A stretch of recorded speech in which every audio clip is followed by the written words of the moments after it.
Buenos días, bienvenidos a un nuevo video. En este video les hablaremos sobre Roma, arte, política y religión. El arte romano está afectado por el arte etrusco y el arte griego.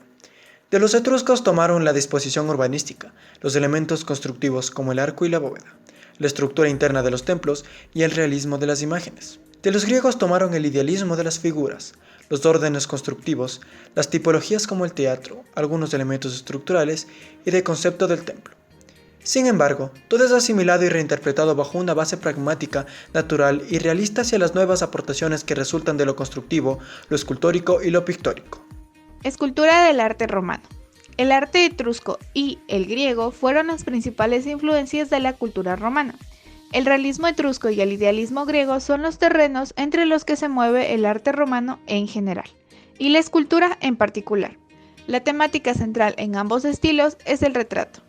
En los inicios de la República, la influencia etrusca era notable y la mayoría de las esculturas se caracterizaban por su realismo. Con la conquista de Grecia, el idealismo comienza a surgir entre las esculturas romanas. Principales características. Cumple una función narrativa, descriptiva o conmemorativa. Es una especie de artesanía a la que se encargan bustos y esculturas para cumplir una función. La escultura romana muestra energía y movimiento para mostrar el poder de los generales y los emperadores. Aunque la mayoría de los trabajos esculpidos son estatuas y monumentos, también hay que mencionar los relieves que los romanos trabajaban en las columnas y edificaciones más grandes, en los que se narraban historias de campañas militares. Pintura en el arte romano. Se distinguen dos corrientes pictóricas o estilos bien diferenciados. El estilo neoático, preocupado por la forma humana, resalta temáticas mitológicas y epopeyas.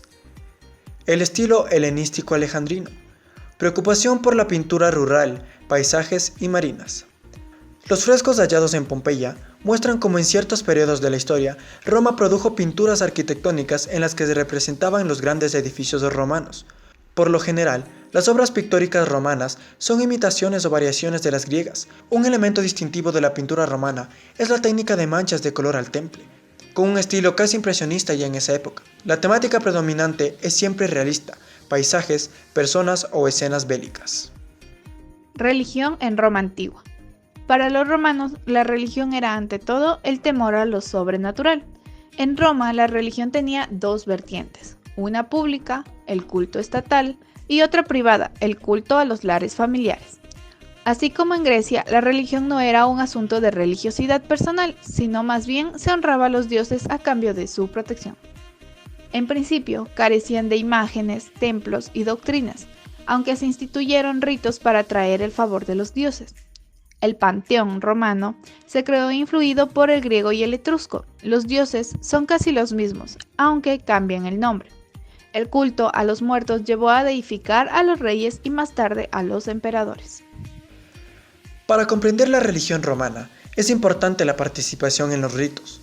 El hombre religioso era el que participaba en el rito. De esta manera, se explica que en Roma se asentasen todas las religiones del imperio, ya que no modificaban las creencias individuales, sino que permitían participar en sus celebraciones. Esto también explica que los emperadores se convirtiesen en dioses, es decir, instituían ritos en su honor. Los romanos adoraban un gran número de dioses. Los más venerados eran Júpiter, Minerva y Juno.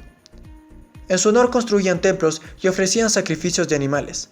El emperador era adorado como un dios y en todo el imperio se practicaba el culto imperial. Los romanos también veneraban en casa a los dioses protectores del hogar y de la familia.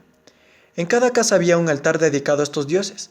Además, los romanos eran muy supersticiosos y antes de tomar una decisión, consultaban la voluntad de los dioses, expresada por medio de los oráculos.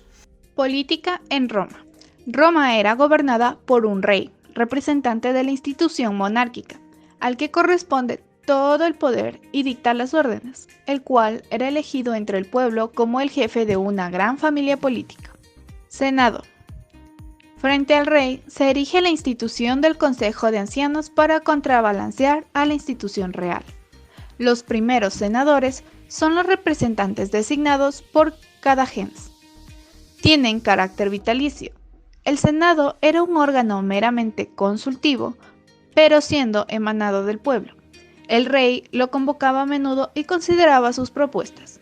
Sus reuniones se celebraban en el foro, en una sala llamada Bule.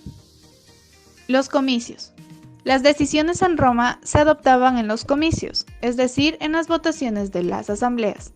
Los comicios más antiguos son los Comita Calata, convocados por el rey para solemnizar ciertos actos religiosos.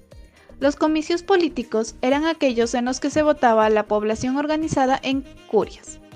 Se convocaba el 24 de marzo y 24 de mayo, y cuando el rey lo consideraba conveniente. Decidían sobre la elección del monarca, asuntos políticos importantes y la concesión de derechos de ciudadanía.